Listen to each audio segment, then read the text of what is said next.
है, हाँ, rate constant की यूनिट जो डिपेंड करती है वो करती है ऑर्डर ऑफ रिएक्शन पे। रेट कांस्टेंट यूनिट किस पे डिपेंड करती है? ऑर्डर ऑफ रिएक्शन पे। रेट ऑफ रिएक्शन यूनिट वही होती है change in concentration of reactants और product divided by change in time. ठीक है, अब हमने कौन कौन से फैक्टर्स अफेक्ट करते हैं रेट ऑफ रिएक्शन को, ये देखना है। ठीक है जी, तो पहला डालेंगे नेचर ऑफ रिएक्टेंट। सबसे फर्स्ट डालो nature of reactant. Nature of reactant, reactant का नेचर अफेक्ट करता है। Nature of reactant,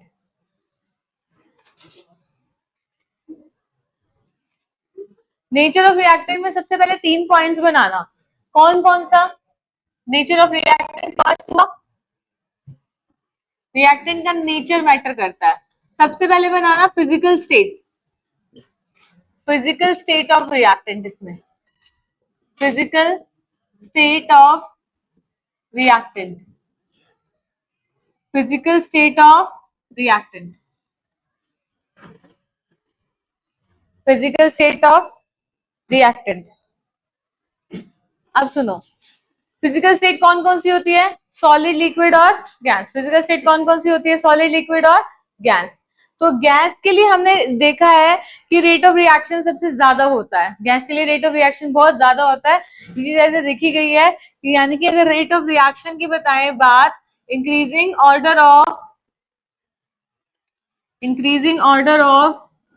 rate of reaction अगर मैं लिखूं, increasing order of rate of reaction, तो सॉलिड का ऑर्डर सबसे कम होता है, लिक्विड का थोड़ा सा ज्यादा होता है और गैस का रेट ऑफ रिएक्शन और भी ज्यादा होता है, क्योंकि गैस के मॉलिक्यूल्स के बीच में रैंडम मूवमेंट होती है। ये जल्दी से रिएक्टेंट, यहाँ पे रेट ऑफ रिएक्शन यानी कि स्पीड ज्यादा होगी। ठीक है, ठीक है, क्योंकि इंटरमॉलिक्यूलर डिस्टेंस पार्टिकल्स के बीच में बहुत ही कम होता है, बहुत ही ज्यादा होता है। डिस्टेंस है ना, इंटरमॉलिक्यूलर डिस्टेंस क्या होता है पार्टिकल्स के बीच में? बहुत ज्यादा। तो रेट ऑफ रिएक्शन इस तरह से अफेक्ट करता है। खुद लिख सकते हो यहाँ पे, मैंने जो चीजें बोली है ना गैस के लिए, वो लिख सकते हो कि intermolecular distance between the particle is more, intermolecular distance between the particle is more, between the particle is more,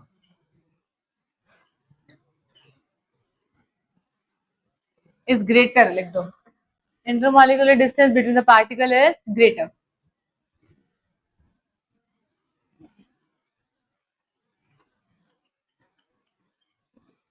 ठीक है, समझ आ गई इतनी बात?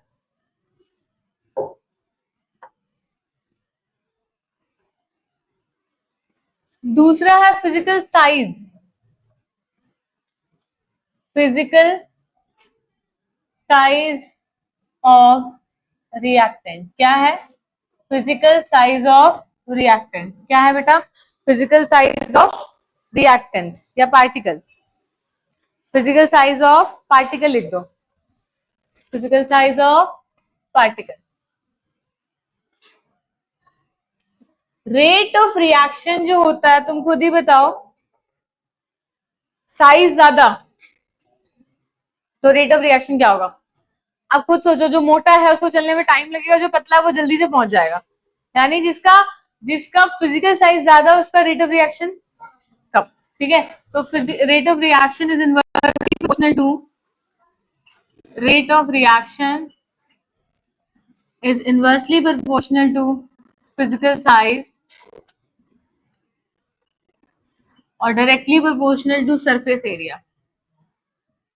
सही बात है, सरफेस एरिया के डायरेक्टली और फिजिकल साइज के क्या होगा बेटा?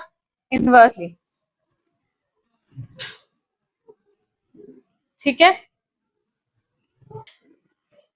Third chemical nature of reactant. Reactant के नेचर पे डिपेंड करता है। मान लीजिए रिएक्टेंट्स के बीच में जो रिएक्टेंट है उसमें पार्टिकल्स बहुत ज्यादा टाइटली बाउंड है, तो खुद बताओ रेट ऑफ रिएक्शन क्या होगा? और अगर लूजली बाउंड है तो रेट ऑफ रिएक्शन क्या होगा? ज्यादा। यानी कि कुछ ऐसे रिएक्टेंट्स होते हैं तो जल्दी से ब्रेक डाउन होकर प्रोडक्ट दे देंगे तो रेट ऑफ रिएक्शन ज्यादा होगा, और ऐसे रिएक्टेंट जो जिसको ब्रेक डाउन होने में टाइम लगेगा, जिनकी बॉन्ड्स को टूटने में टाइम लगेगा, उसका रेट ऑफ रिएक्शन क्या होगा। ठीक है, समझ में आती है। यानी रिएक्टेंट्स के नेचर पे डिपेंड करता है, रिएक्टेंट्स के नेचर पे डिपेंड करता है, डिफरेंट डिफरेंट रिएक्टिंग स्पीशीज पे डिपेंड करेगा, बॉन्ड एनर्जी पे डिपेंड करेगा। जिसको तोड़ने के लिए जिस बॉन्ड को तोड़ने के लिए एनर्जी ज्यादा लगेगी, यानी उसकी स्पीड क्या होगी, बॉन्ड को तोड़ने में टाइम लग रहा है ना, तो रेट ऑफ रिएक्शन क्या होगा, कम होगा। जो बॉन्ड जल्दी से टूट जाएगी, जल्दी से रिएक्टेंट किसमें कन्वर्ट हो जाएंगे, प्रोडक्ट में, तो रेट ऑफ रिएक्शन क्या होगा, ज्यादा होगा।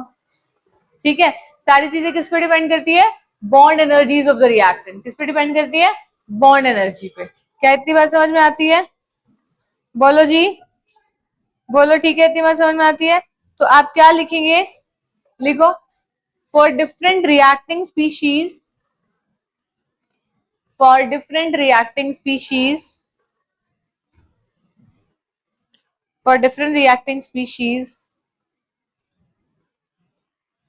number of bonds broken for different reacting species, number of bonds broken, number of bonds broken and their bond energies are different, number of bonds broken, number of bonds broken and their bond energies are different, and their bond energies are different,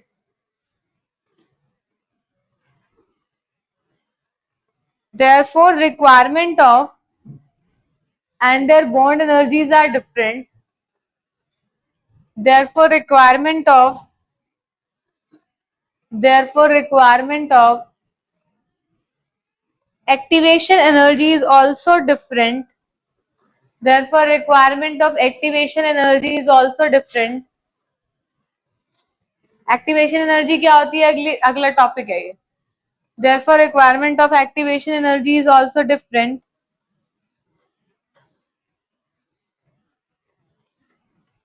now reactions having less value of activation energy, now reactions having less value of activation energy, now reactions having less value of activation energy will take place at faster rate। now reactions having less value of activation energy will take place at faster rate।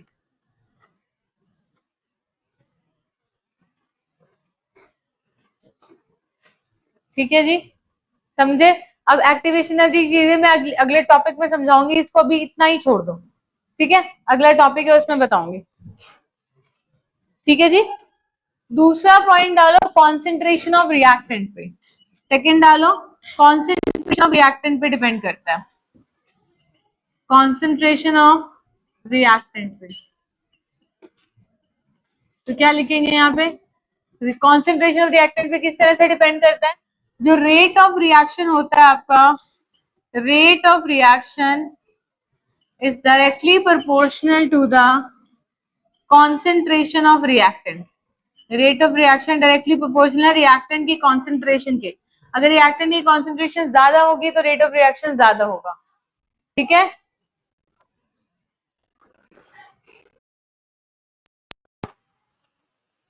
ठीक है, ठीक है बेटा। Next डालते हैं pressure. Pressure के case में क्या होता है, सुन लो बेटा, यानी कि अगर कोई सॉलिड या लिक्विड रिएक्टेंट होगा, कोई सॉलिड है या लिक्विड है, तो रेट ऑफ रिएक्शन उस चीज पे इफेक्ट ही नहीं करेगी। मतलब सॉलिड और लिक्विड के केस में रेट ऑफ रिएक्शन हम स्टडी नहीं कर पाएंगे, क्यों। ठीक है, अब प्रेशर, अब क्या बात करें हम लोग प्रेशर की। प्रेशर क्या होता है, अगर सॉलिड और लिक्विड है, अगर सॉलिड और लिक्विड रिएक्टेंट है तो प्रेशर के ऊपर कोई इफेक्ट नहीं पड़ता। अगर सॉलिड और लिक्विड रिएक्टेंट है तो प्रेशर के ऊपर कोई भी इफेक्ट नहीं पड़ता। क्यों नहीं पड़ता, अरे प्रेशर की बात कब करते हो तुम, सॉलिड लिक्विड में करते हो क्या, किसमें करते हो, गैस। क्योंकि सॉलिड और लिक्विड में तो नेग्लिजिबल हो जाता है ना, सॉलिड और लिक्विड में क्या हो जाता है, नेग्लिजिबल। सारी बात प्रेशर की कब आती है, जब पार्टिकल्स किसमें है, गैस में। ठीक है, तो सॉलिड और लिक्विड के केस में effect of pressure is negligible, ठीक है। लेकिन अगर गैसियस स्टेट होगी तो क्या फर्क पड़ेगा? अगर पार्टिकल्स गैसियस स्टेट में हो गए तो रेट ऑफ रिएक्शन बढ़ जाएगा। पार्टिकल अगर गैसियस स्टेट में हुए तो रेट ऑफ रिएक्शन क्या हो जाएगा? बढ़ जाएगा। क्यों? क्योंकि गैस और पार्टिकल्स के बीच में डिस्टेंस, इंटरमॉलिक्यूलर डिस्टेंस क्या होता है? ज्यादा होता है। इंटरमॉलिक्यूलर फोर्स ऑफ अट्रैक्शन कम होती है, डिस्टेंस ज्यादा होता है, रेट ऑफ रिएक्शन बढ़ जाता है, ठीक है। समझ आता है? गैस के केस में रेट ऑफ रिएक्शन क्या हो जाता है? बढ़ जाता है। यानी प्रेशर की भी बात करें तो सॉलिड और लिक्विड के केस में नेग्लिजिबल होगा सारा का सारा इफेक्ट ऑफ प्रेशर। कहां पे बात करेंगे हम लोग? गैसियस स्टेट में बात करेंगे। कहां बात करेंगे? गैस स्टेट में, ठीक है। समझ में आती है? क्योंकि गैसियस, अगर पार्टिकल गैसियस स्टेट में है तो कोलिजन ज्यादा होगा। क्या होगा? कोलिजन ज्यादा होगा। तुम खुद सोचो, पार्टिकल गैस में तो एक दूसरे से जल्दी टकराएंगे, जब जल्दी टकराएंगे तो रिएक्टेंट की बॉन्ड टूटेंगी और प्रोडक्ट्स की बॉन्ड जल्दी बन जाएंगी, तो रेट ऑफ रिएक्शन क्या होगा? बढ़ जाएगा। यानी कि गैसियस स्टेट में कोलिजन का रेट बढ़ जाता है, पार्टिकल्स एक दूसरे से ज्यादा टकराते हैं, जितनी जल्दी टकराएंगे उतनी जल्दी रिएक्टेंट्स प्रोडक्ट में कन्वर्ट हो जाएंगे। अब बात तो ये है ना कि क्या सारे कोलिजन से रिएक्टेंट प्रोडक्ट में कन्वर्ट होते हैं? नहीं।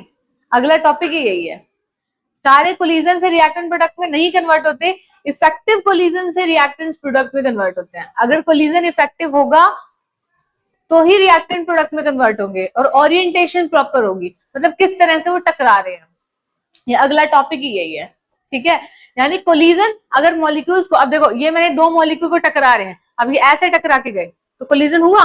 नहीं होगा, बहुत कम है। It is not a effective collision, तो प्रोडक्ट में कन्वर्ट नहीं होगा। अगर ये this is the effective collision, ये इफेक्टिव कोलिजन है, यानी ओरिएंटेशन भी प्रॉपर होनी चाहिए, ठीक है। तो तभी रिएक्टेंट किसमें कन्वर्ट होगा? प्रोडक्ट में, ठीक है। ये बात लिखो जरा, effect of pressure on rate of reaction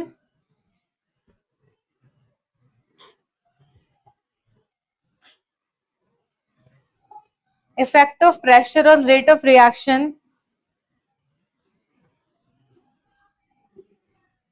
effect of pressure on rate of reaction is negligible is negligible is negligible when reactants are solid or liquid, when reactants are solid or liquid when reactants are solid or liquid.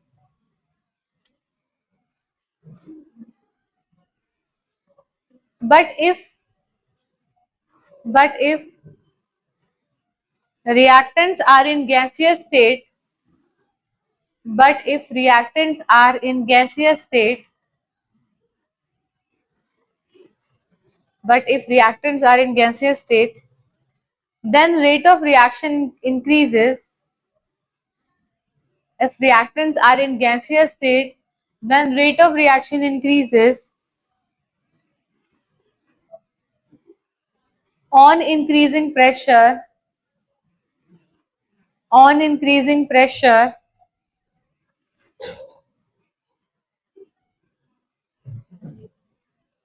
because number of effective collision increases, because number of effective collision increases.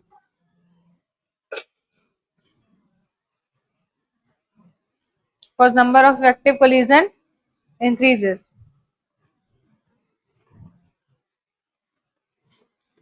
ठीक है, समझ में आता है? अब next कौन क्या effect करता है? फोर्थ पॉइंट है टेम्परेचर। क्या इफेक्ट करता है? टेम्परेचर।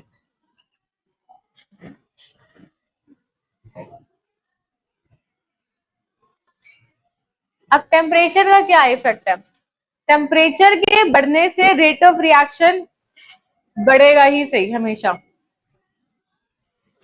टेम्परेचर बढ़ेगा, रेट ऑफ रिएक्शन हमेशा बढ़ेगा। टेम्परेचर बढ़ने से रेट ऑफ रिएक्शन क्या होगा? बढ़ेगा ही सही, हमेशा। टेम्परेचर ज्यादा, रेट ऑफ रिएक्शन क्या हो जाएगा? ज्यादा। यानी टेम्परेचर के बढ़ने से रेट ऑफ रिएक्शन तो बढ़ता ही है। टेम्परेचर के बढ़ने से क्या होता है? रेट ऑफ रिएक्शन बढ़ता ही है, ठीक है। टेम्परेचर बढ़ने से रेट ऑफ रिएक्शन बढ़ेगा, ठीक है। चाहे रिएक्शन एक्सोथर्मिक हो, चाहे रिएक्शन एंडोथर्मिक हो, लेकिन रिएक्शन की स्पीड तो बढ़ेगी ही बढ़ेगी अगर टेम्परेचर बढ़ रहा है तो, वेदर द रिएक्शन इज एक्सो और एंडो कुछ भी हो, टेम्परेचर के बढ़ने से रेट ऑफ रिएक्शन बढ़ेगा ही बढ़ेगा। अब यहाँ पे एक टर्म पढ़नी है, टेम्परेचर कॉफिशिएंट। क्या पढ़नी है? ठीक है, अब पहले सुन लो, मैं अपना लिखवा दूंगी। टेम्परेचर कॉफिशिएंट एक टर्म होती है जिसको रिप्रेजेंट करते हैं म्यू से, ऐसे करके। ये क्या कहती है? ये बोलता है अगर मैं 10 डिग्री से, यहाँ पे ना बोर्ड पे विजिबल नहीं होगा कैमरे में, नीचे लिखी हूँ, ठीक है फॉर्मूला। अगर टेम्परेचर 10 डिग्री सेल्सियस से बढ़ाते हैं या 10 केल्विन से टेम्परेचर बढ़ाते हैं, अगर टेम्परेचर 10 डिग्री सेल्सियस से या 10 केल्विन से टेम्परेचर बढ़ाते हो तो इसकी जो वैल्यू है वो 2 to 3 टाइम्स हो जाएगी। ऐसा हमने देखा एक्सपेरिमेंटली। के T rate constant at temperature T, rate constant at temperature T, लेकिन उसमें 10 डिग्री या 10 केल्विन बढ़ा दिया। एक ही बात होता है, डिग्री सेल्सियस में 10 बढ़ाओ या केल्विन में 10 बढ़ाओ, आंसर तो सेम ही आएगा। 25 प्लस 10 35, और 25 को केल्विन में बढ़ा इंक्रीज करके 10 बढ़ा दो तब भी तो बात वही बनेगी ना। यानी 10 डिग्री सेल्सियस अगर टेम्परेचर इंक्रीज करते हो तो ऊपर क्या लिखना है, temperature T plus 10 divided by rate constant at temperature T. अगर इनका रेशियो लेते हो तो आंसर 2 to 3 के बीच में ही आता है, जनरली 2 होता है वो। यानी एक लाइन बोली जाती है, on increasing temperature of 10 degree Celsius rate constant increases, rate constant generally doubles. ये पीवाईक्यू में लाइन आ रखी है, यानी रेट कांस्टेंट डबल हो जाता है अगर टेम्परेचर 10 डिग्री सेल्सियस से आप क्या करते हो, इंक्रीज करते हो। ठीक है, समझ में आता है? इसी को क्या बोलते हैं, टेम्परेचर कॉफिशिएंट। इस पे क्वेश्चंस आ रखे हैं। ठीक है, पहले आप लिखो, टेम्परेचर में डिक्टेट कर रही हूं मैं।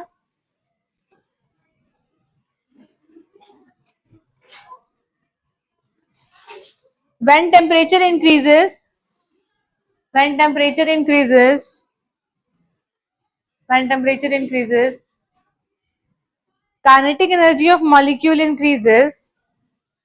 When temperature increases, kinetic energy of molecule increases. When temperature increases, kinetic energy of molecule increases, comma, comma, number of activated molecule increases, comma, number of activated molecule increases, number of activated molecule increases,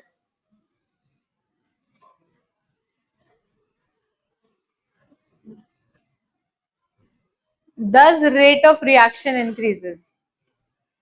Thus rate of reaction increases.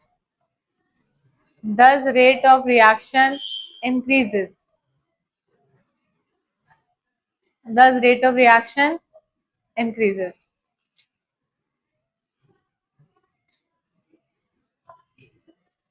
ठीक है, समझ में आता है? Temperature बढ़ने से kinetic energy बढ़ जाती है, मॉलिक्यूल की स्पीड बढ़ जाती है, तो रेट ऑफ रिएक्शन भी क्या होता है, इंक्रीज हो जाता है। ठीक है,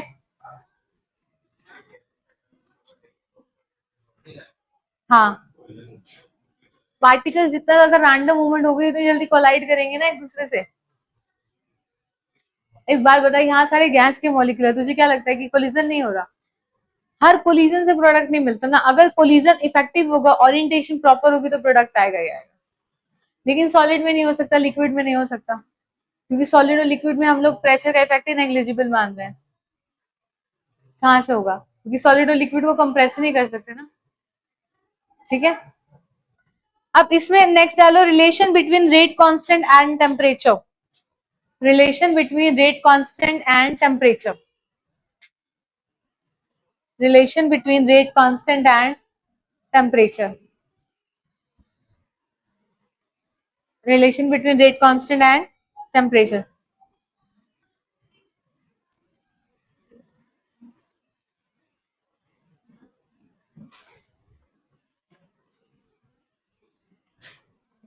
लिखो इसमें, generally it is found that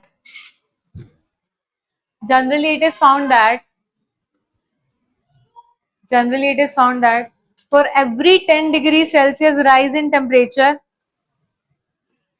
Generally, it is found that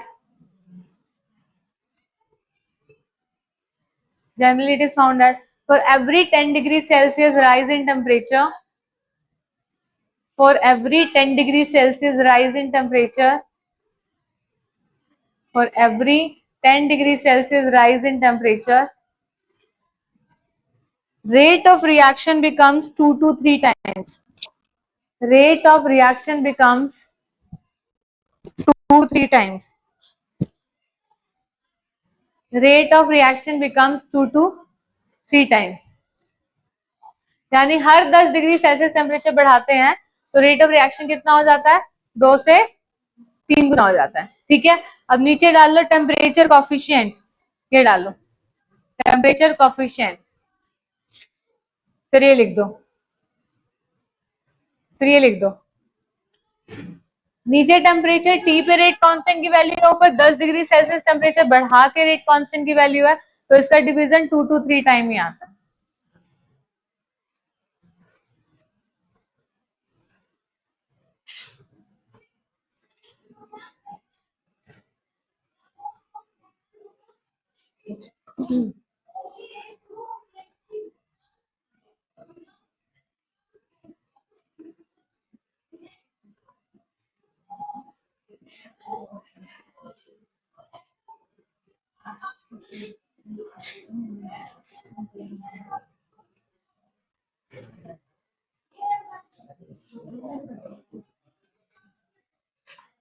ठीक है.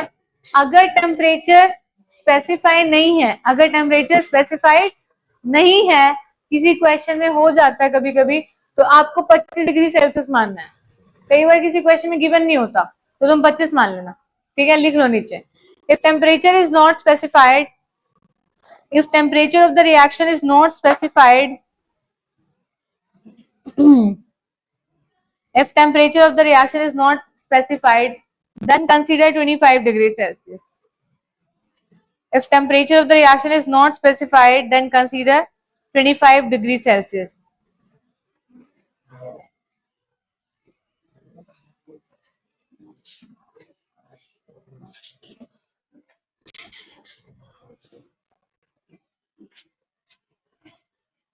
ठीक है, समझ गए?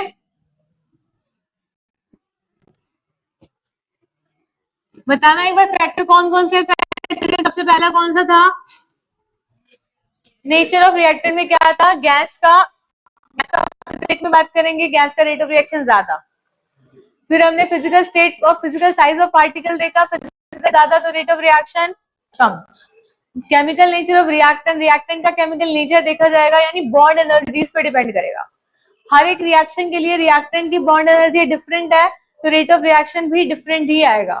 जो बॉन्ड जल्दी टूट जाएगी वो जल्दी से प्रोडक्ट में कन्वर्ट हो जाएगी, यानी रेट ऑफ रिएक्शन ज्यादा होगा. रिएक्टेंट की कॉन्सेंट्रेशन पे डिपेंड करता है, यानी कि रेट ऑफ रिएक्शन जो होगा रिएक्टेंट की कॉन्सेंट्रेशन के डायरेक्टली होगा. प्रेशर में हमने क्या चीज पढ़ी है कि सॉलिड लिक्विड के केस में प्रेशर नेग्लिजिबल मानते हैं, तो सारा का सारा काम किस में आएगा? गैस में. ठीक है. टेम्परेचर के केस में क्या बोला? चाहे रिएक्शन एक्सो है, चाहे टेम्परेचर के बढ़ने से रेट ऑफ रिएक्शन बढ़ेगा ही बढ़ेगा, क्योंकि टेम्परेचर एनर्जी बढ़ती है, मॉलिक्यूल की स्पीड बढ़ती है, रिएक्टेंट जल्दी से टकरा के किस में कन्वर्ट होंगे? प्रोडक्ट्स में. तो वेदर द रिएक्शन इज एक्सो और एंडो, रेट ऑफ रिएक्शन बढ़ेगा ही बढ़ेगा. तो हमने ये देखा for every 10 degree Celsius rise in temperature, अगर रेट कांस्टेंट की वैल्यू टी टेम्परेचर पे जितनी है और T plus 10 degree Celsius temperature को बढ़ाते हैं, इनका रेशियो ले लिया जाए तो उसको टेम्परेचर कॉफिशिएंट कहते हैं, और इस रेशियो की वैल्यू जनरली 2 to 3 टाइम्स होती है. उसी को ही क्या बोलते हैं? टेम्परेचर कॉफिशिएंट बोला जाता है. और अगर टेम्परेचर स्पेसिफाई नहीं है तो उस क्वेश्चन में 25 डिग्री सेल्सियस को मान लेना. ठीक है, समझ गए? अब हेडिंग डालो collision theory of chemical reaction. Collision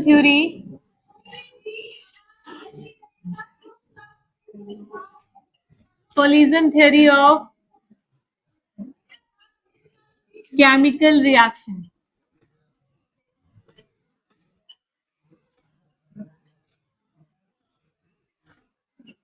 अब मेरी बात को ध्यान से सुन लो, बाद में लिखना क्योंकि मैं चीजें डिक्टेट करूंगी यहाँ पे, ठीक है। कोलिजन थ्योरी आपको क्या बोलती है, ध्यान से सुनो।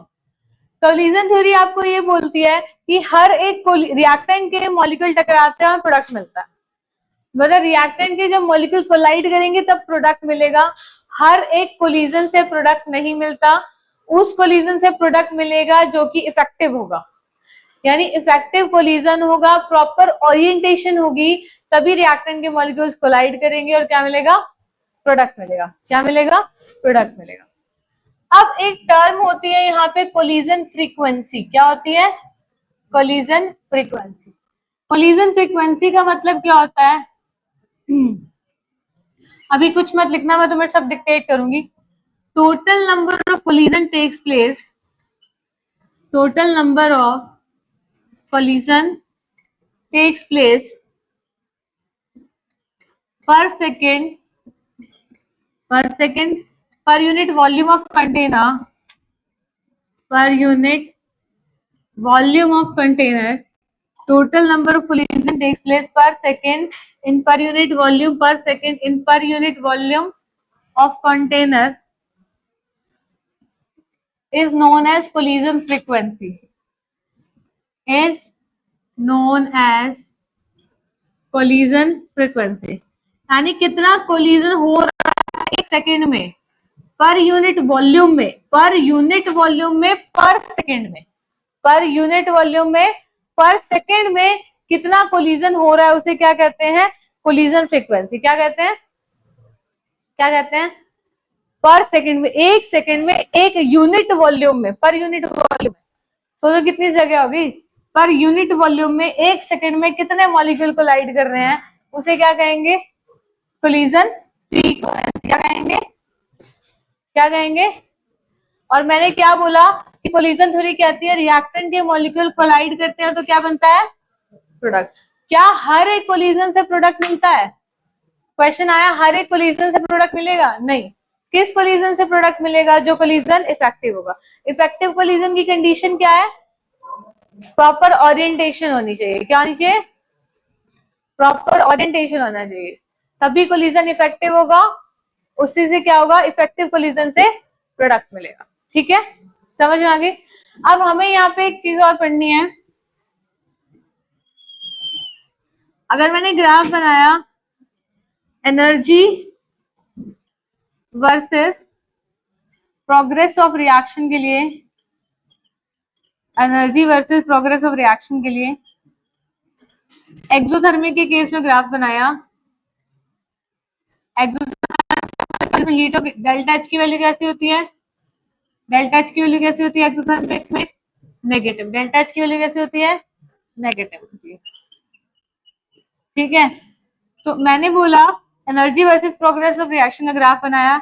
ये रिएक्टेंट की पहले कुछ एनर्जी थी, ठीक है, ये रिएक्टेंट की पहले कुछ एनर्जी थी। रिएक्टेंट के मॉलिक्यूल जब टकराते हैं तो क्या बन जाता है, प्रोडक्ट बनता है। क्या बनता है, प्रोडक्ट। ये एनर्जी कुछ प्रोडक्ट के, ये एनर्जी कुछ क्या है, रिएक्टेंट की। समझ में आते हैं। तो इस कोलिजन से क्या हो गया, प्रोडक्ट मिल गया, आपको प्रोडक्ट मिल गया। सही बात समझ में आ गई, बोलो। अब समझ में आई, ये रिएक्टेंट की खुद की एनर्जी, ये प्रोडक्ट की खुद की एनर्जी। यहां से यहां तक ये क्या है बेटा, ये क्या है, आपको ध्यान सुनो। नीचे से ऊपर तक ये जो टोटल एनर्जी है उसे बोला जाएगा थ्रेशोल्ड एनर्जी। क्या बोलते हैं, क्या बोलते हैं बेटा इसको, थ्रेशोल्ड एनर्जी। क्या बोलते हैं, थ्रेशोल्ड एनर्जी। क्या बोलते हैं इसको, थ्रेशोल्ड एनर्जी। यानी क्या बोलोगे, रिएक्टेंट के मॉलिक्यूल जब एक दूसरे से टकराते हैं तो बेटा क्या बनता है, प्रोडक्ट बनता है। रिएक्टेंट के मॉलिक्यूल टकराएंगे, प्रोडक्ट बनेगा। यानी कि बीच, तुम्हें पता है 11th में इतनी ऑर्गेनिक तो पढ़ी है कि रिएक्टेंट जब प्रोडक्ट बनते हैं तो बीच में इंटरमीडिएट भी बनता है, पता है ना इतना। ऐसे रिएक्टेंट के मॉलिक्यूल जो प्रोडक्ट बना रहे हैं तो इतनी यहाँ पे एक एक्टिवेटेड कॉम्प्लेक्स बना है। क्या बना है, एक्टिवेटेड कॉम्प्लेक्स। रिएक्टेंट टूटने लगेंगे, मतलब एक्टिवेटेड कॉम्प्लेक्स मतलब रिएक्टेंट टूटने लगेंगे, प्रोडक्ट बनेगा। रिएक्टेंट, ये पूरी एनर्जी को क्या बोलते हैं, थ्रेशोल्ड एनर्जी। क्या बोलते हैं, क्या बोलते हैं, थ्रेशोल्ड एनर्जी। और यहां से यहां तक की एनर्जी को बोलते हैं एक्टिवेशन एनर्जी। क्या बोलते हैं? Activation energy. क्या बोलते हैं? अब दिख रहा है, मैंने ब्लू कलर से इस लाइन को लिखा है, ब्लैक से इसको लिखा, दिख रहा है ना? ये एक्टिवेशन एनर्जी है, ये पूरी क्या है? Threshold energy. तो अगर मैं बोलूं एक्टिवेशन एनर्जी का मतलब होता क्या है? एक्टिवेशन एनर्जी वो minimum amount of energy reactant को जो एक्स्ट्रा अमाउंट ऑफ एनर्जी देनी पड़ती है। देखो, रिएक्टेंट की खुद की एनर्जी तो थी सही, रिएक्टेंट को मैंने ये वाली एक्स्ट्रा अमाउंट ऑफ एनर्जी दी, ये वाली क्या करी है मैंने, ये वाली एक्स्ट्रा अमाउंट ऑफ एनर्जी दी है ताकि रिएक्टेंट प्रोडक्ट में कन्वर्ट हो सके, अदरवाइज रिएक्टेंट प्रोडक्ट में कन्वर्ट नहीं हो रहे। यानी कि ट्वेल्थ कॉलेज में एडमिशन लेने के लिए सब पढ़ रहे हैं, लेकिन तुमने एक एक्स्ट्रा अमाउंट ऑफ एनर्जी लगाई है जेई नीट की कोचिंग के लिए ताकि प्रोडक्ट बन सके, नहीं तो पढ़ते तो सारे ही बच्चे हैं। एक्स्ट्रा जो पढ़ना पड़ा, तो extra amount of energy is known as क्या? Activation energy. तो रिएक्टेंट के मॉलिक्यूल प्रोडक्ट में कन्वर्ट होते हैं, ये रिएक्टेंट की खुद की एनर्जी है, ये प्रोडक्ट की खुद की एनर्जी है। रिएक्टेंट के मॉलिक्यूल को इतनी एक्स्ट्रा अमाउंट ऑफ एनर्जी मुझे सप्लाई करनी पड़ी ताकि वो प्रोडक्ट में कन्वर्ट हो। This extra amount of energy is known as activation energy. क्या बोलते हैं इसको? ठीक है, समझ आई? लिखना कुछ नहीं, मेरे को पहले करवाने दो, ठीक है? अब एक्टिवेशन एनर्जी को अगर मैं वो करूं, लिखूं, तो क्या लिखना पड़ेगा? अभी कुछ मत लिखो आप। Activation energy is known as the minimum extra amount of energy. क्या लिखूंगी? द मिनिमम, कितनी कम से कम मुझे, the minimum extra amount of energy, the minimum extra amount of energy required by reactant molecules, required by reactant molecules to convert into product, समझ में आता है? कितनी extra amount of energy reactant के मॉलिक्यूल को चाहिए ताकि वो प्रोडक्ट में कन्वर्ट हो, उस एक्स्ट्रा अमाउंट ऑफ एनर्जी को क्या बोलते हैं? Activation energy. क्या बोलते हैं? समझ में आती है? बोलो। तो थ्रेशोल्ड एनर्जी को क्या डिफाइन करेंगे? थ्रेशोल्ड एनर्जी को कैसे डिफाइन करेंगे? थ्रेशोल्ड एनर्जी का मतलब क्या है? The minimum amount of energy. पर देखो, नीचे से ऊपर पूरी एनर्जी क्या थी? थ्रेशोल्ड। पूरी एनर्जी क्या थी? थ्रेशोल्ड। तो क्या बोलेंगे इसको? The minimum energy which must be possessed by reactant molecule, the minimum energy which must be possessed by reactant molecule, the minimum energy which must be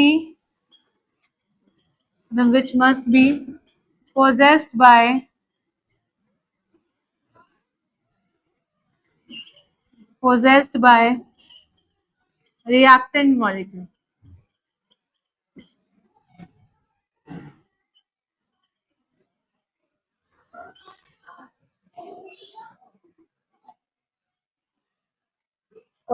ठीक है, समझ में आ गया? तो ये रिएक्टेंट की खुद की एनर्जी है, रिएक्टेंट को मुझे इस एक्स्ट्रा अमाउंट ऑफ एनर्जी देनी पड़ी। Minimum extra amount of energy कितनी देनी पड़ सकती है ताकि वो प्रोडक्ट में कन्वर्ट हो? This minimum extra amount of energy, कम से कम मुझे कितनी एक्स्ट्रा अमाउंट ऑफ एनर्जी देनी पड़ी ताकि वो प्रोडक्ट में कन्वर्ट हो? This extra amount of energy is known as activation energy. और मिनिमम एनर्जी जो रिएक्टेंट के मॉलिक्यूल पोजेस करते हैं, यानी कि यहां से यहां तक बात करूं, रिएक्टेंट के मॉलिक्यूल को कितनी एनर्जी लगेगी, पूरी है जो क्या है? थ्रेशोल्ड। समझ में आती है इतनी? बोलो बोलो जितनी बात समझ में आई। अब ये रिएक्टेंट की खुद की एनर्जी है, ये प्रोडक्ट की खुद की एनर्जी है, इन एनर्जीज को माइनस कर देंगे, ये रिएक्टेंट की, ये प्रोडक्ट की एनर्जी को माइनस करेंगे, पूरी में से इसको माइनस करूंगी, ये आ जाएगा, इसको बोलते हैं डेल्टा एच। क्या बोलते हैं? क्या बोलते हैं? समझ में आता है? यानी हीट ऑफ द रिएक्शन। क्या बोलते हैं? Delta H. यानी कि डेल्टा एच का मतलब क्या है? Heat of reaction. क्या बोलेंगे? Heat of reaction. क्या इतनी बात समझ में आती है? ठीक है, तो आप ये लिख सकते हो, threshold energy is equal to activation energy, threshold energy equal to activation energy plus energy possessed by reactant, this plus this equal to total, ये this activation energy plus energy possessed by the reactant equal to threshold energy. बोलो, लिख सकती हूँ क्या मैं ऐसे? बोलो जी, बोलो क्या लिख सकती हूँ ऐसे? तो मतलब क्या लिखूंगी, activation energy plus energy possessed by the reactant is equals to threshold energy. ठीक है, तो क्या लिखती हूँ, threshold energy is equals to threshold energy equal to energy possessed by the reactant, energy possessed की स्पेलिंग बोलना, पीओ डबल एस, पोजेस्ड की P O double S E S D, हाँ, energy possessed by reactant plus क्या लिखूं, activation energy. ठीक है, plus क्या लिखेंगे, एक्टिवेशन एनर्जी। क्या इतनी बात समझ में आती है? बोलो सभी को, बोलो पूरी थ्रेशोल्ड क्या होगा, रिएक्टेंट की एनर्जी पोजेस कितनी हो रही है प्लस एक्टिवेशन एनर्जी। ठीक है, बोलो, ऐसा भी बोल देते हैं कई बार, ये एक्टिवेशन एनर्जी जो है, ये एक्टिवेशन एनर्जी जो है फॉरवर्ड रिएक्शन की है, दिस इज द एक्टिव, ऐसा भी बोल दिया जाता है कि ये ऐसा भी बोल दिया जाता है कि ये जो एक्टिवेशन एनर्जी जो लगी है, ये एक्टिवेशन एनर्जी फॉरवर्ड रिएक्शन की है। एक्टिवेशन एनर्जी को रिप्रेजेंट करते हैं ई के नीचे छोटा सा ए, तो ऐसे बोल देते हैं ये वाली फॉरवर्ड रिएक्शन की है, फॉरवर्ड है ना, रिएक्टिंग प्रोडक्ट में कन्वर्ट हो रहा है। अगर मैं बैकवर्ड डायरेक्शन में चलूं तो ऐसे बोल देते हैं, अगर प्रोडक्ट रिएक्टेंट में कन्वर्ट हो तो ये क्या लगेगी, ये प्रोडक्ट की खुद की एनर्जी, और ये तुमने यहां से यहां तक क्या देनी पड़ी, एक्स्ट्रा क्या देनी पड़ी, ये प्रोडक्ट की खुद की एनर्जी, यहां से यहां तक क्या देनी पड़ी, एक्स्ट्रा, और this extra amount of energy को क्या बोलते हैं, एक्टिवेशन। तो यहां से यहां तक की जो ये है, इसको ये भी बोल दिया जाता है activation energy of backward reaction, backward direction. ठीक है, अब एक बार सारा दोबारा सुन लो फिर लिखना, जैसे एक्सो का बनाया वैसे एंडो का भी बनाना पड़ेगा। ठीक है, कोलिजन थ्योरी में क्या बोला था, हर एक कोलिजन से प्रोडक्ट नहीं मिलता है, इफेक्टिव कोलिजन से प्रोडक्ट मिलता है। इफेक्टिव कोलिजन के लिए ओरिएंटेशन प्रॉपर होना चाहिए, तभी प्रोडक्ट मिलेगा। ठीक है, तभी रिएक्टेंट के मॉलिक्यूल कोलाइड होंगे, प्रोडक्ट मिलेगा। और कोलिजन फ्रीक्वेंसी होता क्या है, कितना कोलिजन हो रहा है पर सेकेंड में, एक सेकेंड में per unit volume of container में। पर यूनिट वॉल्यूम का मतलब समझते हो ना, length into breadth into height, अगर क्यूब बन गया तो तीनों क्या होना चाहिए, 1 1 1 होना चाहिए। ठीक है, तभी तो 1 ही आंसर आएगा ना। Per unit volume of container में पर सेकेंड में कितने मॉलिक्यूल्स कोलाइड कर रहे हैं, वो उसकी फ्रीक्वेंसी हो जाएगी। ठीक है, तो अब हमने फिर ग्राफ पढ़ा, energy versus progress of reaction, reactant product में कन्वर्ट हो रहे हैं। ये रिएक्टेंट की खुद की एनर्जी है, ये प्रोडक्ट की खुद की एनर्जी है। रिएक्टेंट को इतनी एक्स्ट्रा अमाउंट ऑफ एनर्जी देनी पड़ी ताकि वो प्रोडक्ट में कन्वर्ट हो। This extra amount of energy, this extra जो एक्स्ट्रा देनी पड़ी है, this extra amount of energy को क्या बोलते हैं, एक्टिवेशन एनर्जी।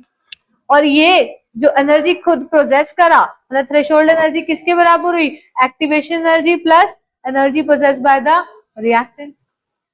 ठीक है, ठीक है जी। अब ये एक्टिवेशन एनर्जी फॉरवर्ड डायरेक्शन में है, ये फॉरवर्ड डायरेक्शन की है जब रिएक्टेंट प्रोडक्ट में कन्वर्ट हो रहे हैं। अगर बैकवर्ड डायरेक्शन में जाऊंगी, यानी प्रोडक्ट रिएक्टेंट में जाए, तो ये जो हुआ एक्टिवेशन एनर्जी किसकी हुई, बैकवर्ड। ठीक है,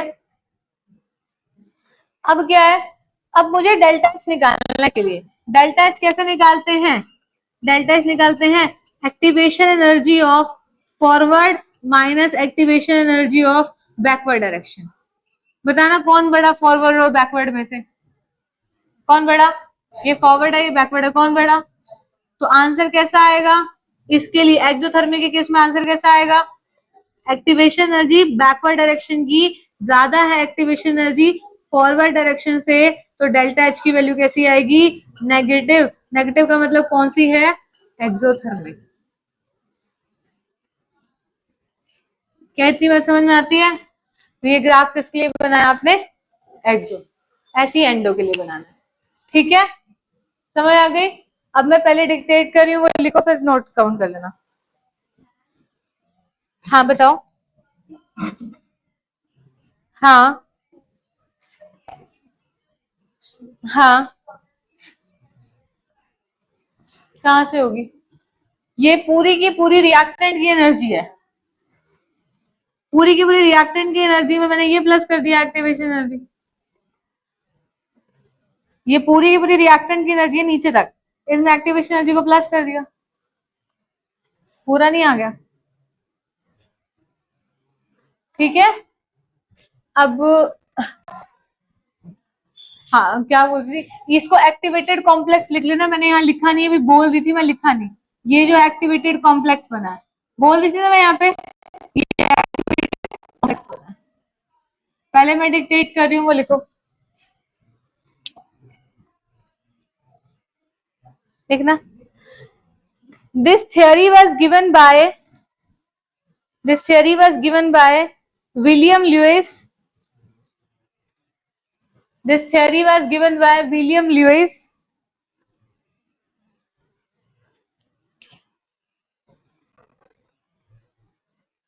William Lewis and Max Trautz, नाम ऊपर लिख दिया मैंने, मैक्स ट्रॉड्स साइंटिस्ट का नाम है। This theory was given by William Lewis and Max Trotz. According to it,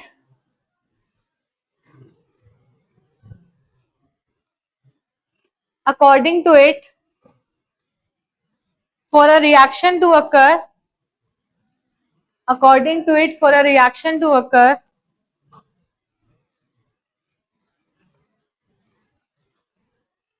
there must be collision in between reacting molecule.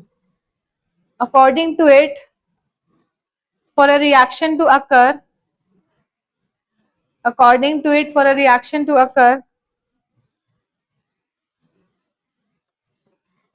there must be collision in between reacting molecules.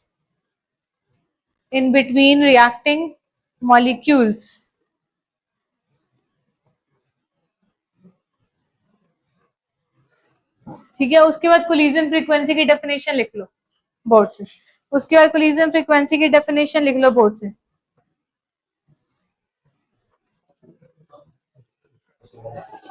लिख ली है definition?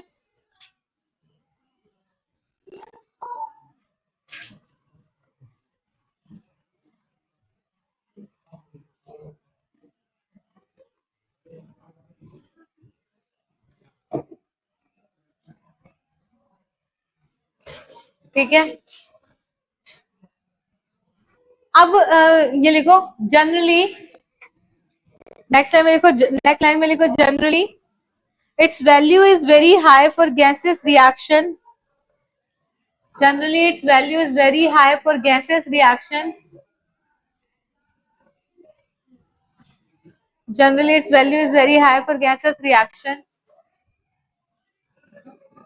कितनी होती है value gases reaction की? कितना ज्यादा collision होता है?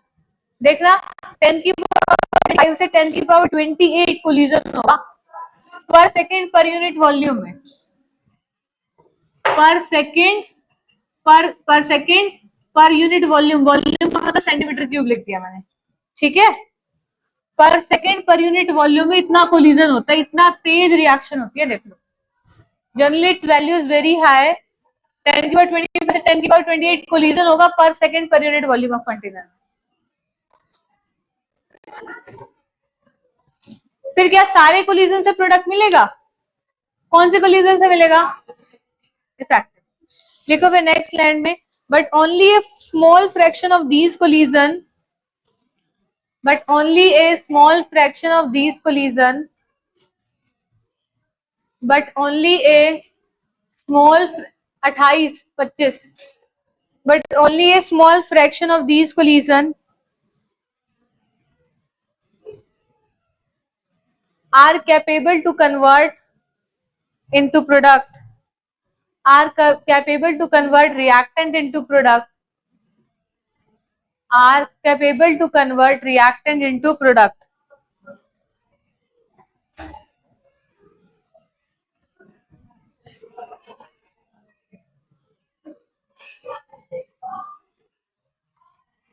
These collision are called effective collision.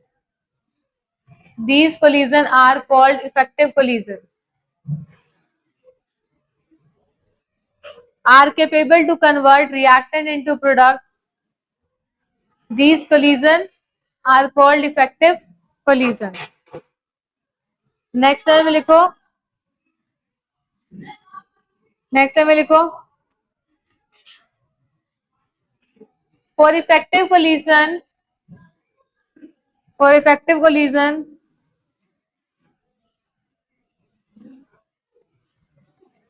For effective collision, following two conditions must be satisfied. For effective collision, following two conditions must be satisfied.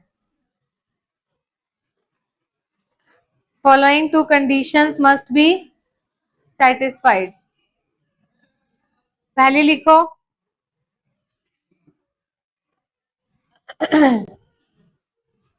पहले लिखो, reacting molecule must possess minimum amount of energy. Reacting molecule must possess minimum amount of energy. Reacting molecule must possess minimum amount of energy. Reacting molecule must possess minimum amount of energy. दूसरा क्या डालेंगे, proper orientation. reacting molecule must possess minimum amount of energy. दूसरा क्या डालोगे, proper orientation. ठीक है, समझ आ गई. तो देख लो तुम, गैस के लिए कोलिजन कितना फास्ट होता है, पर सेकेंड पर यूनिट वॉल्यूम में 10 की पावर 25 से 10 की पावर 28 मॉलिक्यूल कोलाइड कर जाते हैं. क्या हर एक कोलिजन से प्रोडक्ट मिलेगा? नहीं, उस कोलिजन से मिलेगा जो कोलिजन इफेक्टिव होगा. इफेक्टिव कोलिजन के लिए कम से कम एनर्जी लगनी चाहिए और ओरिएंटेशन कैसा होना चाहिए, प्रॉपर. ठीक है, जैसे पढ़ने के लिए बोलते हैं ना, एनर्जी कम लगाओ पर एक तरीके से लगाओ, तो एनर्जी कम लेकिन ओरिएंटेशन प्रॉपर. ठीक है, तो ये सारी चीजें नोट कर लो. एक्टिवेशन थ्रेशोल्ड जो भी बोर्ड पे है सारा कर लो. थ्रेशोल्ड ब्लैक कलर से लिखी है ना वो, और उधर वाली देख हाईलाइट करके एक्टिवेशन लिखी है.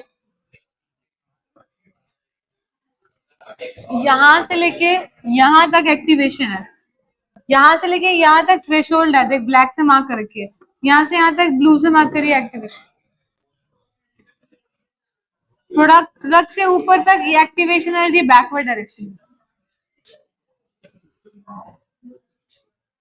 बनाना ग्राफ एनर्जी वर्सेस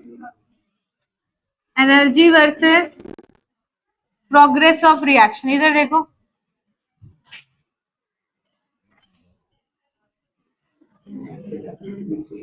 इधर देखो, ये रिएक्टेंट की खुद की एनर्जी है, रिएक्टेंट है. अब ये कन्वर्ट हो रहे हैं प्रोडक्ट्स में. ये प्रोडक्ट की एनर्जी, ये एनर्जी रिएक्टेंट की, ये एनर्जी किसकी, प्रोडक्ट की. इतनी एनर्जी रिएक्टेंट की, यहां से यहां तक जो एनर्जी है वो किसकी है, प्रोडक्ट की. ये क्या बना है, बोलो अब. एक्टिवेटेड कॉम्प्लेक्स बना है. ठीक है, यहां से यहां तक की जो एनर्जी है उसे क्या कहेंगे, क्या कहेंगे, एक्टिवेशन एनर्जी. कौन सी एनर्जी है बेटा, ये एक्टिवेशन एनर्जी है. ठीक है, समझ में आता है ना इतनी बात. पूरी क्या थी, थ्रेशोल्ड. ऐसे लिख देती हूँ, समझ में आई. ये एक्टिवेशन एनर्जी किसकी है, फॉरवर्ड डायरेक्शन की. फॉरवर्ड की एक्टिवेशन एनर्जी किसकी, फॉरवर्ड रिएक्शन की. और ये एक्टिवेशन एनर्जी किसकी, बैकवर्ड रिएक्शन की. बोलो इतनी बात समझ में आती है. ठीक है, ये फॉरवर्ड की इतनी लगी एक्स्ट्रा, ये बैकवर्ड की अगर रिएक्टेंट में जा रहा है तो इतनी एक्स्ट्रा लगी। बोलो समझ में आती है इतनी बात? ठीक है क्या समझ आ गई? ये रिएक्टेंट की एनर्जी, ये प्रोडक्ट की पूरी एनर्जी, इस रिएक्टेंट प्रोडक्ट की एनर्जी में जो गैप है इसे बोलते हैं डेल्टा एच। डेल्टा एच कैसे निकाला जाता है? Activation energy of forward minus activation energy of backward. बोलो कौन बड़ा? फॉरवर्ड और बैकवर्ड में से कौन बड़ा? तो एक्टिवेशन एनर्जी फॉरवर्ड की क्या है? ज्यादा। किससे? एक्टिवेशन एनर्जी बैकवर्ड से। तो आंसर कैसा आएगा डेल्टा एच का? डेल्टा एच कैसा आएगा? पॉजिटिव का मतलब क्या हुआ? एंडोथर्मिक। ये ग्राफ किसके लिए है? एंडोथर्मिक के लिए।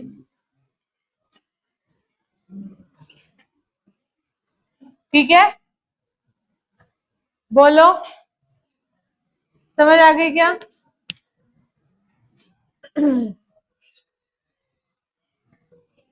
अब बताओ, इधर ध्यान दो, एक्टिवेशन एनर्जी किन किन चीजों पे डिपेंड करती है? एक्टिवेशन एनर्जी डिपेंड करती है रिएक्टेंट के नेचर पे और कैटलिस्ट के प्रेजेंस पे। पहला क्या बोला मैंने? नेचर ऑफ रिएक्टेंट पे। बेटा इधर देखो मेरे को, रिएक्टेंट के नेचर पे डिपेंड करती है। अगर रिएक्टेंट का नेचर ऐसा होगा कि उनके बीच की जो बॉन्ड एनर्जीज है वो बहुत ज्यादा होगी, अगर बॉन्ड एनर्जी ज्यादा होगी तो रिएक्टेंट को टूटने में टाइम लगेगा और प्रोडक्ट क्या होगा? धीरे लेट बनेगा। यानी कि रिएक्टेंट का नेचर मतलब किस पे डिपेंड करता है? Bond energies of the reactant पे। किस पे डिपेंड करता है? बॉन्ड एनर्जी ऑफ रिएक्टेंट पे। ठीक है, यानी कि अगर एक एक ये बात समझ में आती है, अगर रिएक्टेंट की जो बॉन्ड की एनर्जी है वो ज्यादा लगेगी। कब लगेगी? अगर बॉन्ड बिल्कुल मतलब ये कह सकते हो कि बॉन्ड पार्टिकल्स के बीच में फोर्स ऑफ अट्रैक्शन ज्यादा होगा, बॉन्ड एनर्जी ज्यादा, मतलब बॉन्ड स्ट्रेंथ ज्यादा होगी, तो बॉन्ड एनर्जी क्या लगेगी? ज्यादा। तो रेट ऑफ रिएक्शन क्या होगा? कम, स्पीड स्लो हो जाएगी। ऐसा भी बोल सकते हो, मान लो एक रिएक्शन है जिसकी एक्टिवेशन एनर्जी इतनी है, ये रिएक्शन है इसकी एक्टिवेशन एनर्जी इतनी है, और एक रिएक्शन है जिसकी एक्टिवेशन एनर्जी इतनी है। ये रिएक्टेंट की और प्रोडक्ट की खुद की एनर्जी। मान लो मैंने दो रिएक्शंस लिखी, एक रिएक्टेंट प्रोडक्ट में कन्वर्ट हो रहे हैं तो उसकी एक्टिवेशन एनर्जी इतनी है और इस वाले की एक्टिवेशन एनर्जी इतनी है।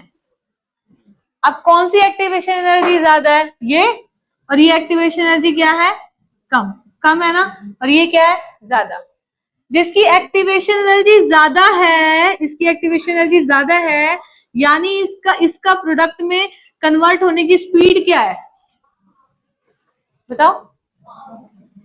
इसकी एक्टिवेशन एनर्जी ज्यादा है, इसका मतलब रिएक्टेंट प्रोडक्ट में जब कन्वर्ट हो रहे हैं तो उसकी स्पीड क्या है? कम है, तभी तो ये एक्टिवेशन एनर्जी ज्यादा लग रही है। जिसकी एक्टिवेशन एनर्जी कम है मतलब उसमें रेट ऑफ रिएक्शन क्या है? ज्यादा। मतलब अगर if activation energy is greater then rate of reaction will be slower. Activation energy कम होगी तो रेट ऑफ रिएक्शन क्या होगा? फास्ट होगा। एक्टिवेशन एनर्जी कम होने का मतलब क्या है? जल्दी से रिएक्टेंट किसमें कन्वर्ट हो रहे हैं? प्रोडक्ट में। इस एनर्जी बैरियर को क्रॉस करके जल्दी से रिएक्टेंट किसमें कन्वर्ट हो रहे हैं? प्रोडक्ट में। ये एनर्जी बैरियर ही तो है, ये extra amount of energy supply ही तो करनी पड़ेगी। तो अगर अगर किसी की एक्टिवेशन एनर्जी क्या है? कम, तो ये एनर्जी बैरियर को क्रॉस करने में कम टाइम लगेगा, तो रिएक्शन की स्पीड क्या हो जाएगी? ज्यादा। ठीक है, यही लिखवा रही हूँ, लिखो।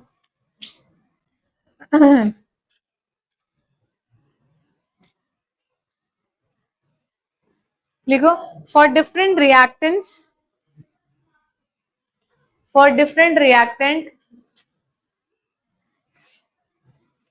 comma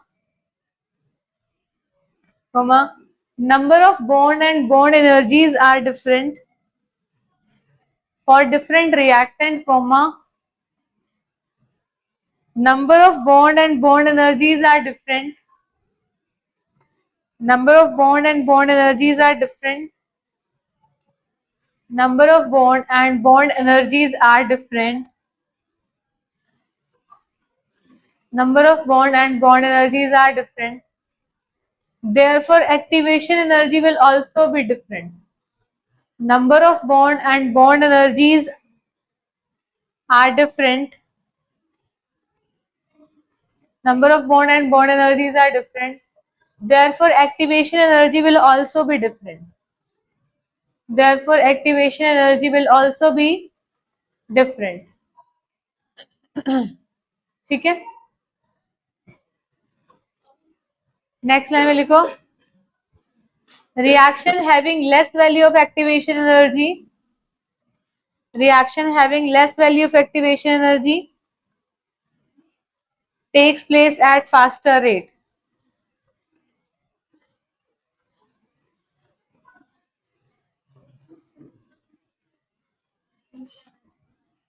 Reaction having less value of activation energy take place at faster rate.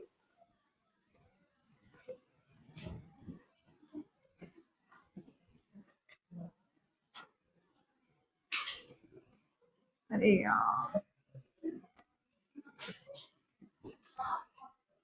ठीक है, अब आगे सुनो,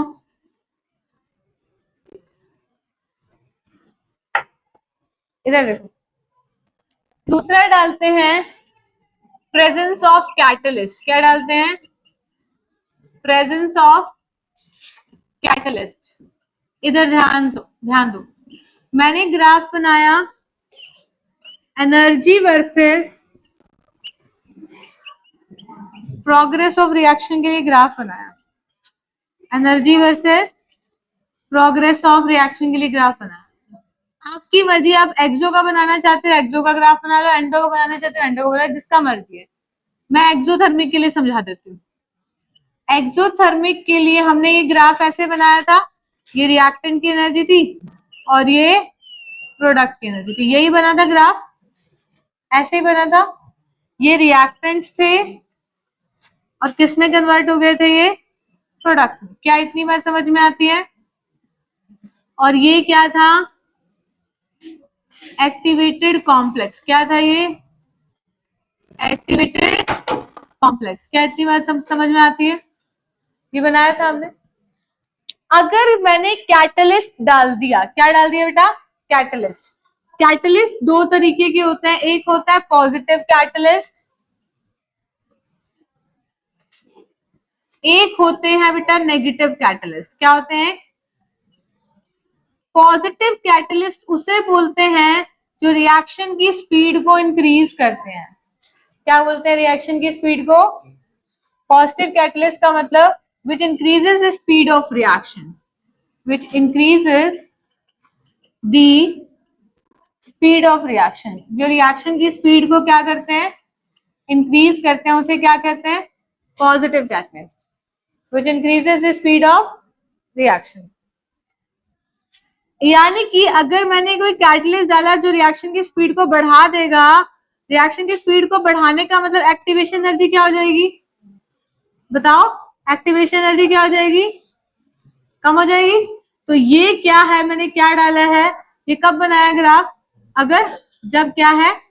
पॉजिटिव कैटलिस्ट है. कैसा है ये? पॉजिटिव कैटलिस्ट है. तो पॉजिटिव कैटलिस्ट डालने से तुम खुद देख लो, एक्टिवेशन एनर्जी यहां पे आ गई है. एक्टिवेशन एनर्जी क्या हो गई है? डिक्रीज हो गई है. ठीक है, दिख रही है? तो which increases speed of reaction means, मतलब हुआ क्या? Means activation energy decreases. Activation energy decreases मतलब रेट ऑफ रिएक्शन क्या हो जाएगा? इंक्रीज. रेट ऑफ रिएक्शन क्या हो जाएगा बेटा? इंक्रीज. क्या इतनी बात समझ में आती है? आती है क्या? बोलो. ठीक है, अब मैंने डाला नेगेटिव कैटलिस्ट. नेगेटिव कैटलिस्ट को इनहिबिटर्स भी बोलते हैं. क्या बोलते हैं? इनहिबिटर्स भी बोलते हैं. क्या बोलते हैं? इनहिबिटर्स. ये क्या था? ये कब थी? ये लाइन कब बनाई है? In absence of catalyst. ये कब बनाई है? जब कोई कैटलिस्ट नहीं डाला, इन एब्सेंस ऑफ कैटलिस्ट. अब मैंने बनाया, अब कोई दूसरा कलर नहीं है मेरे पास, तुम कॉपी में अलग से बना लेना. अब मैंने क्या डाला? नेगेटिव कैटलिस्ट डाला है, तो ये लाइन कहाँ आ गई मेरी, यहाँ आ गई, ये लाइन कहाँ आ गई, यहाँ पे आ गई, ठीक है, दिख रहा है। और ये किसके लिए बेटा, ये किसके लिए बनाया मैंने ग्राफ, नेगेटिव कैटलिस्ट के लिए। किसके लिए डाला है, बोलो, नेगेटिव कैटलिस्ट के लिए। किसके लिए डाला है, तो नेगेटिव कैटलिस्ट में तुम खुद देखो, ये जो चीज है यहां से यहां तक एक्टिवेशन एनर्जी क्या है, बढ़ गई। एक्टिवेशन एनर्जी क्या हो गई है, दिख रही है। नेगेटिव कैटलिस्ट का मतलब वो होता है जो इनहिबिटर होते हैं, यानी कि इस केस में एक्टिवेशन एनर्जी बढ़ जाती है। एक्टिवेशन एनर्जी बढ़ने का मतलब रेट ऑफ रिएक्शन क्या हो जाएगा, बताओ। एक्टिवेशन एनर्जी बढ़ने का मतलब रेट ऑफ रिएक्शन क्या हो जाएगा, क्या हो जाएगा। मुझे तो आधी डिस्टर्बेंस इस साथ वाली क्लास की लगती है यहाँ। नेगेटिव कैटलिस्ट का मतलब क्या हो गया, एक्टिवेशन एनर्जी इंक्रीज, तो रेट ऑफ रिएक्शन क्या हो जाएगा, डिक्रीज। ये क्वेश्चंस बहुत बार आए गए हैं। अगर कोई कैटलिस्ट नहीं डाला, मैंने एक्सोथर्मिक का ग्राफ बनाया वो तो समझ में आता है ना, कोई कैटलिस्ट नहीं डाला तो ये लाइन है, कैटलिस्ट डाला एक्टिवेशन एनर्जी डिक्रीज हो गई तो speed of rate of reaction बढ़ गया। नेगेटिव कैटलिस्ट डाला तो एक्टिवेशन एनर्जी बढ़ गई और रेट ऑफ रिएक्शन क्या हो गया, डिक्रीज। क्या इतनी बात समझ में आ गई। तो कैटलिस्ट की प्रेजेंस में एक्टिवेशन एनर्जी डिक्रीज होती है और रेट ऑफ रिएक्शन बढ़ता है। कैटलिस्ट की एब्सेंस में क्या होता है, एक्टिवेशन एनर्जी इंक्रीज होती है, रेट ऑफ रिएक्शन क्या होता है, डिक्रीज। ठीक है, अलग अलग लाइन से बनाना, मैंने तो दो ब्लैक बना दिए, एक एब्सेंस ऑफ कैटलिस्ट है, एक पॉजिटिव है और एक नेगेटिव।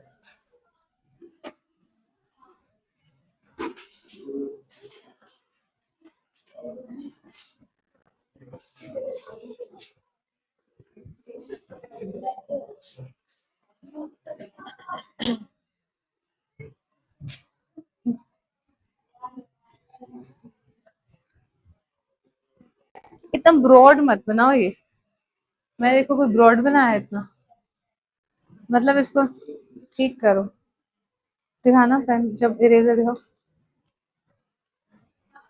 मेरा पेंसिल है ना,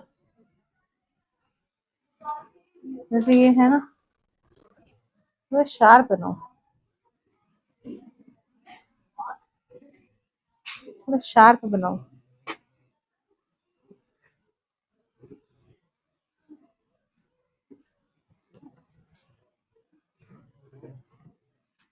ठीक है ना, ठीक, बहुत बहुत ब्रॉड बन गया।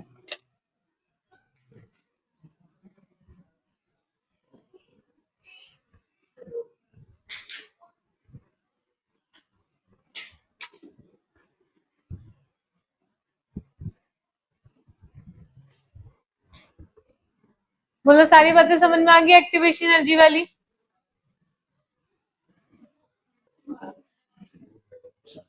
लिखा इतना, बोलो लिख लिया।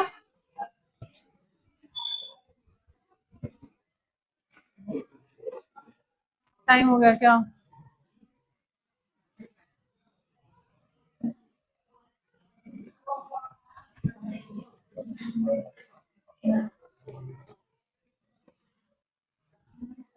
लिख लिया क्या, बोलना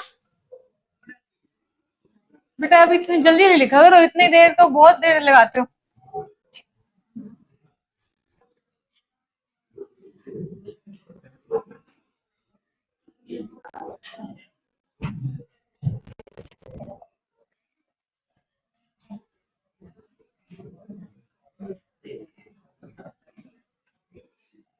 एक छोटा सा क्वेश्चन लिख रही हूँ, इधर देखो, आप मुझे बताना।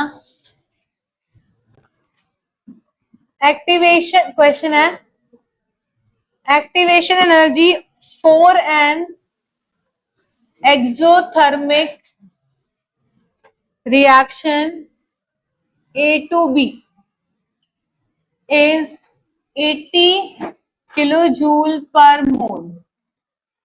Heat of reaction is 20 kilojoule per mole. Activation energy for the reaction B to A will be कितना होगा?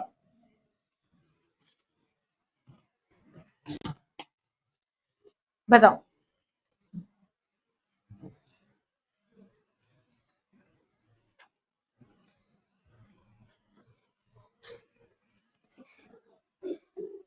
बताइए.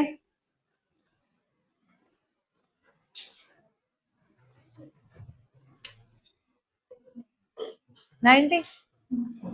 कैसे? क्या आएगा?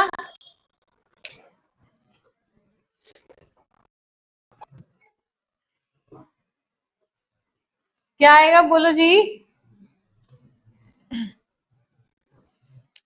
जल्दी बताओ, क्लास खत्म होने वाली है, जल्दी बताओ.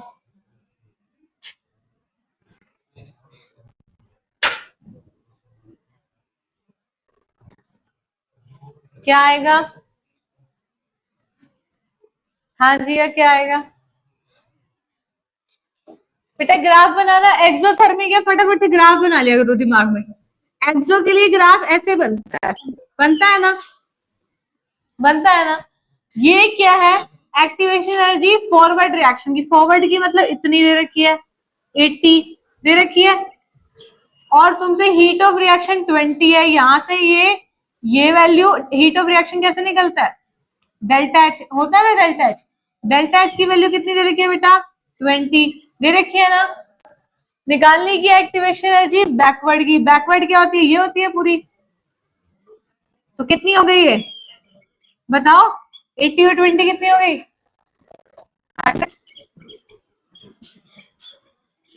और पता है 60 तुम्हारा क्यों आ रहा था?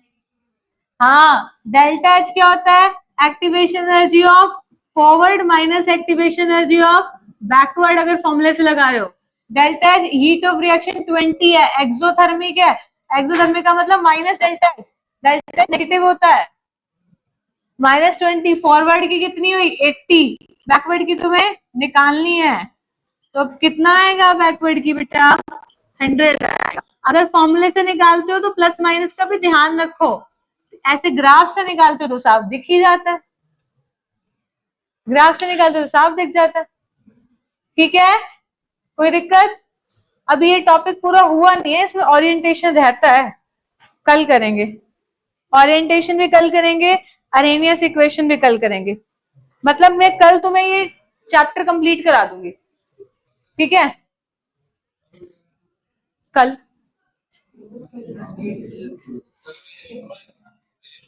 हाँ, इसमें लास्ट वाले में टॉपिक में से बस अरेनियस पे क्वेश्चन बनते हैं. बाकी वाले तो जो तुम्हें असाइनमेंट दे रखे कर नहीं लिया तुम सा.